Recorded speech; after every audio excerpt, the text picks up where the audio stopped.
Jadi alhamdulillah untuk itu kita perkenalkan narasumber kita yang sudah pun berada di sisi kiri Fifah, Yang Mulia Puan Dayangku Siti Umi Syazana binti Pangeran Haji Marzuki merupakan Johan Qariah. Assalamualaikum. Waalaikumsalam warahmatullahi. Apa kabar pagi ini, sihat ya? Alhamdulillah. Alhamdulillah. Selamat datang ke Ramai Pagi. Terima kasih. Dan ribuan terima kasih kita ucapkan di atas waktu yang diluangkan Dayangku pagi ini untuk kita ni sedikit mendekati beliau ya, untuk mengetahui perjalanan karier beliau sebagai seorang qariah. Dan alhamdulillah baru-baru ini dalam satu pertandingan menjadi Johan Qariah ya. Jadi kita berkenalan terlebih dahulu bersama dengan Dayangku. Mungkin Dayangku boleh memperkenalkan diri, latar belakang pengajian Dayangku sendiri, dan sejak tahun bila Dayangku mula bertanding dalam peringkat dewasa akhir maupun peringkat remaja. Okay, bismillahirrahmanirrahim. Terima kasih. Sama-sama. Okay, terlebih dahulu nama saya Dayangku Siti Umi Syazana binti Pangeran Haji Marzuki. Saya bertugas sebagai pegawai pelajaran di Sekolah Agama Arab Menengah Perempuan Raja Isteri Pengiraan Haja Salihah Kampung Katok. Saya merupakan graduan lulusan daripada Universiti Brunei Darussalam dalam jurusan Bachelor of Science Chemistry. Saya mula mempelajari bidang tarannum ini sebenarnya ketika saya berumur 7 tahun. Kemudian selepas 3 tahun belajar, saya mula mengikuti musabakah pertandingan bahagian kanak-kanak iaitu bahagian sekolah agama ketika berumur 10 tahun. Dan selepas saya masuk ke sekolah menengah, saya mula mengikuti musabakah pertandingan bahagian sekolah menengah dan bahagian belia. Dan itu berterusan sampailah saya berumur dalam 17, 18, 16 ke 18 tahun. Kemudian saya ikut musabakah peringkat dewasa iaitu mungkin dalam 2013 atau 2012 macam itulah. Kemudian bermakna dari umur 10 tahun saya mengikuti peringkat kanak-kanak dan aktif alhamdulillah sampailah sekarang ya. Siapa yang mendorong Dayangku sebenarnya untuk berkecimpung dalam dunia bacaan Al-Quran ini? Okay, alhamdulillah. Sebenarnya mula-mula berkecimpungan ni Indah tahulah masa kanak-kanak hanya disuruh saja, didorong oleh kedua ibu bapa saya. Yang mana ketika itu saya 7 tahun, saya melihat adik-beradik saya belajar sama kedua ibu bapa saya selepas salat maghrib. Kemudian saya dengar sejalah duduk-duduk. Kemudian sudah 7 tahun, ayah saya mengoffer mengoffer katanya, "Balak kasta belajar Quran secara berlagu ataupun mau berlagu tapi kita ni baca Quran." Macam tu. Kemudian dari sanalah bermula. Dan dari sana juga perlindungan mencuba mencarikan guru-guru dari masjid. Kemudian masa bertanding itu kadang-kadang terjumpa guru-guru je tu kan. Dari sana perlindungan merunding boleh belajar. Pasal kita ni yang mencari guru untuk belajar. Pasal guru dah datang kita ni yang mencari guru. Dorongan daripada ibu bapa yang alhamdulillah membuatkan Dayangku sehingga ke hari ini mencapai beberapa kejayaan ya. Tapi memang Dayangku mengetahui dalam diri itu ada bakat bertarannum membaca Al-Quran ni. Sejujurnya masa damit itu tidak tahu, ikut saja. ikut saja. Kemudian ayah saya sama ibu saya keep on saying, ikut saja, selagi ada peluang ikut saja. Bukan saja kita ni ambil pengalaman sajalah. Macam itu. Tapi terlajak sampai ke sini. Kalau Indah Manang pun alhamdulillah mahir membaca Al-Quran. Betul. Pasal dari bertanding itu pun sebenarnya kita ni belajar. Belajar macam untuk sebelum bertanding itu of course kita ni kan berlatih. Dari masa berlatih itu melancarkan tajwid, melancarkan bacaan ataupun kadang-kadang membaca Al-Quran ini tidak semestinya kata orang lancar itu laju. Tapi sebenarnya lancar itu more into membaca secara bertajwid walaupun perlahan tapi bertajwid dan clear. Macam tu. Kadang kalau membaca laju pun tapi langgar tajwid pun salah juga ya. Itulah. Ingin juga kita mengetahui ni Puan, berapa adik-beradik Puan yang telah memenangi tilawah Al-Quran peringkat akhir kebangsaan? Alhamdulillah adik-beradik saya seramai 7 orang dan yang mengikuti pertandingan aktif adalah seramai 4 orang. Alhamdulillah, dan 3 orang telah memenangi musabaqah peringkat dewasa. Oh, alhamdulillah 3 orang wali. Jadi termasuk Dayanku sendiri tu. Termasuk saya sendiri. Masya-Allah ya, sesuatu yang dapat kita dibanggakan. Betul sekali. Jadi mudah-mudahan ke depan ini nanti akan banyak lagi kejayaan yang bakal ditempuh ya.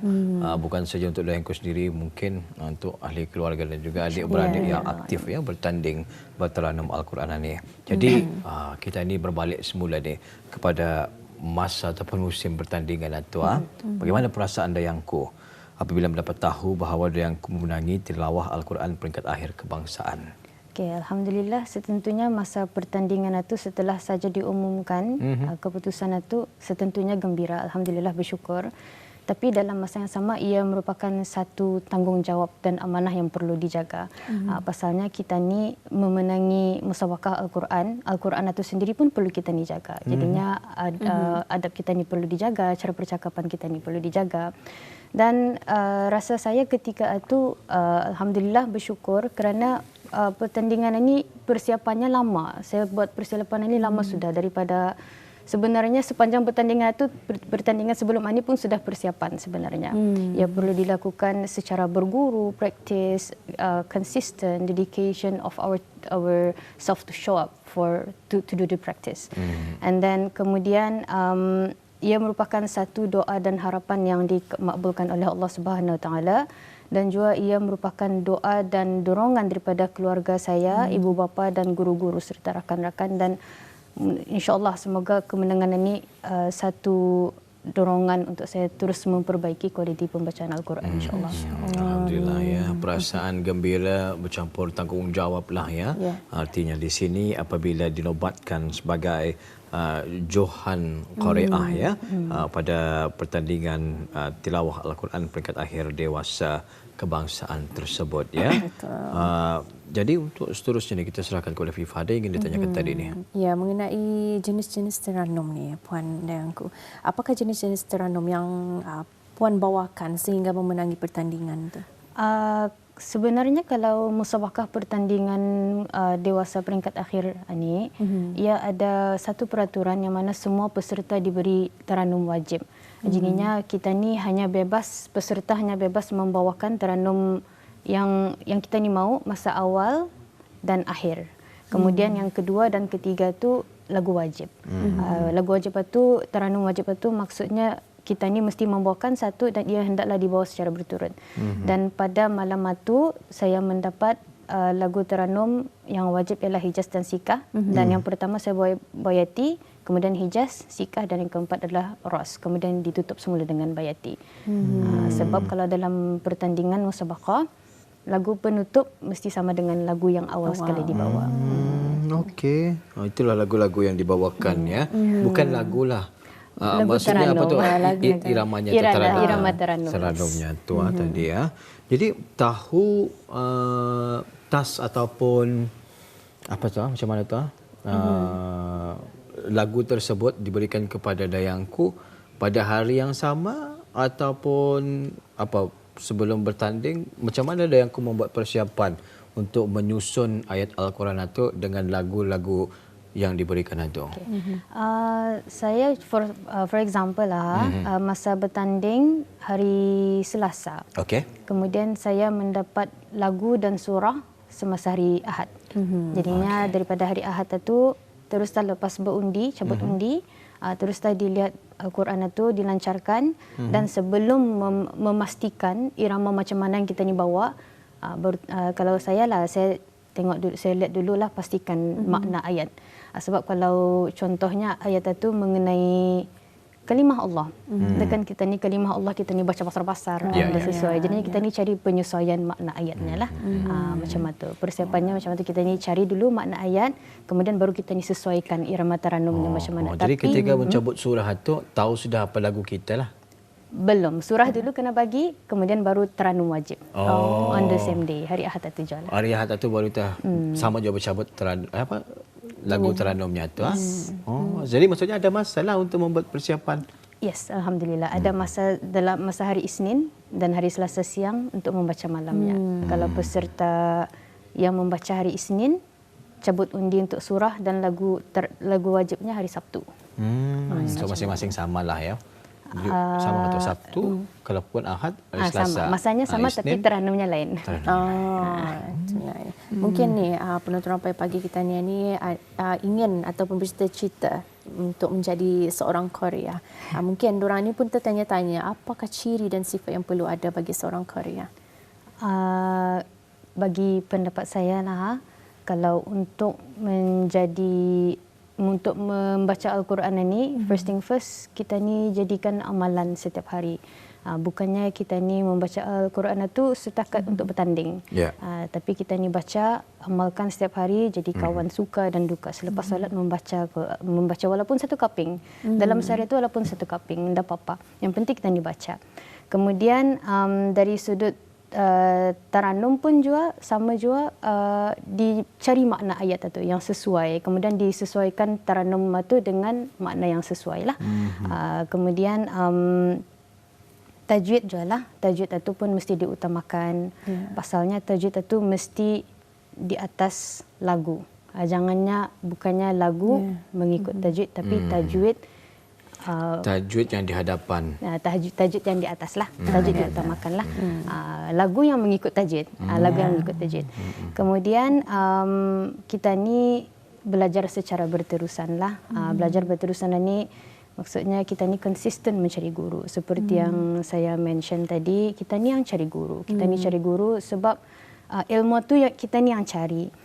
Lepas satu belajar itu, satu hendaklah berguru. Pasal dari berguru tu kita ni tahu mana satu kesilapan kita ni ataupun bacaan kita ni yang kurang manis didengar. Ada orang tagur on the spot. Jadinya kita ni sebagai orang yang belajar dan kita ni yang menuntut ilmu mesti sentiasa bersedia untuk terima teguran. Bukannya kita ni ditagur, kita ni jangan marah. Kalau guru tu marah, diam tak saja. Yang marah-marah tu macam itulah. Selain itu, kita ni hormatlah, hormat akan guru, ibu bapa, guru dan orang-orang sekeliling.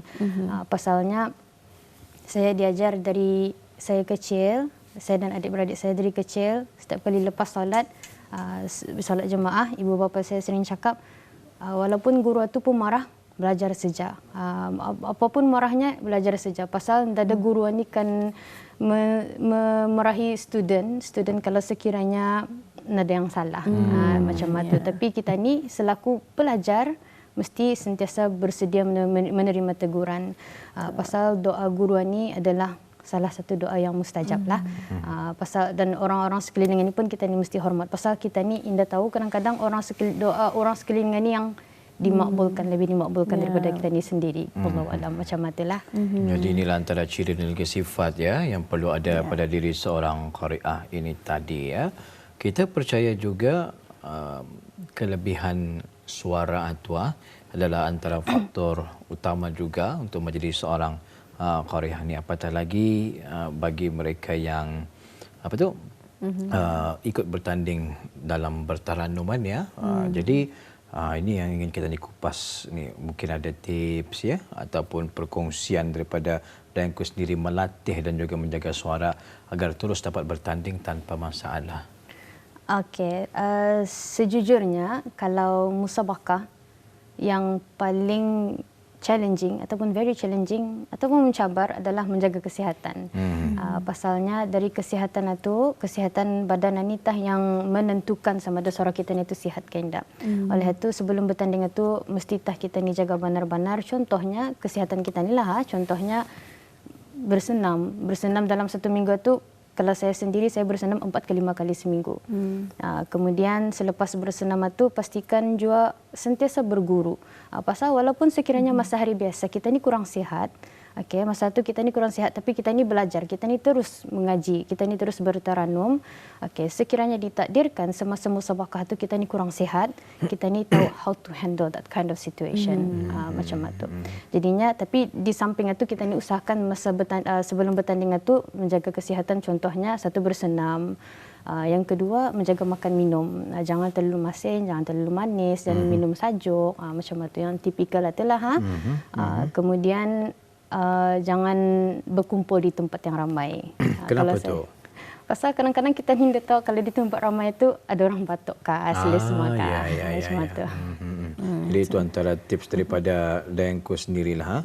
Bagaimana pula dari segi macam pengambilan makanan-makanan tertentu ataupun suplemen. Ada saya dengar makan madu, minum madu. Ada yang saya dengar juga makan lada. Kalau makan lada katanya suara tinggi. Ada ke tu kalau dari Danku sendiri? Kalau saya sendiri, saya kalau makan limau gatal leher lah. Jadinya sebelum bertanding saya nak makan limau. Tapi sebelum bertanding, of course selalu ada rasa nervous lah, maybe because of adrenaline lah. Tapi and because of the adrenaline, mood makan itu pun kurang.